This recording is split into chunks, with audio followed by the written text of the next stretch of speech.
ഒരു സൂപ്പർ പടം. മോഹൻലാലൊക്കെ സൂപ്പറായിട്ട് അഭിനയിച്ചിട്ടുണ്ട്. പൊളിയായിരുന്നു, മാസമായിരുന്നു. ലാലേട്ടൻ പൊളിച്ചു. എക്സ്പെക്ട് ചെയ്തിട്ട് വന്നതാണോ പടം കാണാൻ വേണ്ടിയിട്ട്? അതെ. ആറ്റുനോറ്റ് കണ്ടു വന്നതാണ്. സൂപ്പറായിരുന്നു പടം. നിരാശപ്പെടുത്തിയില്ല? ഇല്ല. ഇഷ്ടപ്പെട്ടോ? എങ്ങനെയുണ്ടായിരുന്നു പടം? നല്ലതാ. ലിജോ ജോസ് പല്ലിശ്ശേരിനെ ഇഷ്ടപ്പെടുന്നവരെന്തായാലും ഈ പടം കാണണം. ലാലേട്ടന്റെ പെർഫോമൻസ് ഒക്കെ എങ്ങനെയുണ്ടായിരുന്നു? സൂപ്പറായിരുന്നു. തിയേറ്റർ എൻജോയ് ചെയ്തോ പടം? സൂപ്പറായിരുന്നു. കുറച്ച് ബോറന്മാരകത്തുണ്ടായി, അത് ഞാൻ കാര്യമാക്കിയില്ല. വേറെ പരിപാടി. നല്ല പടം. എങ്ങനെയുണ്ട്? എക്സ്പെക്ട് ചെയ്ത് വന്ന ലെവൽ ഉണ്ടായിരുന്നോ? ലിജോ ജോസിന്റെ സ്ഥിരം ശൈലിയാണ്. ലാലേട്ടന്റെ പെർഫോമൻസ് എങ്ങനെയുണ്ട്? എൻജോയ് ചെയ്തോ?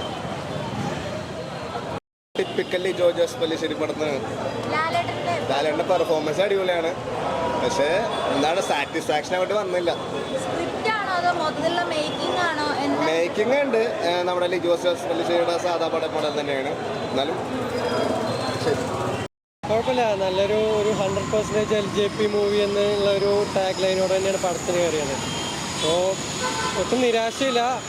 നല്ലൊരു ക്വാളിറ്റി പടം തന്നെ എടുത്തു വെച്ചിട്ടുണ്ട് ലിജോ ജോസ് പല്ലിശ്ശേരി.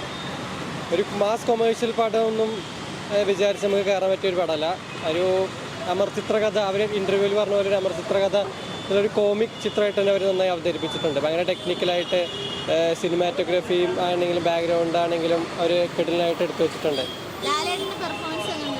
പുള്ളി കിടലിനായിട്ട് ചെയ്തു വെച്ചിട്ടുണ്ട്. പുള്ളിയുടെ ആ ഒരു ഫിസിക് ആൻഡ് സ്ക്രീൻ പ്രസൻസ് പുള്ളി നല്ല എഫേർട്ട് എടുത്തിട്ടുണ്ട്.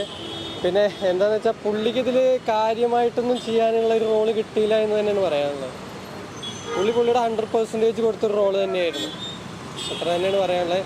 ഇപ്പോൾ ബാക്കിയെല്ലാം ഫാമിലീസ് എത്രമാത്രം ഏറ്റെടുക്കുന്നുള്ള നമുക്ക് പറയാൻ പറ്റില്ല. കാര്യം ഒരു കോമിക് ചിത്രകഥ ആയതുകൊണ്ടും സ്ഥിരം ലിജോ ജോസ് പല്ലിശ്ശേരി മൂവി തന്നെയാണിത്.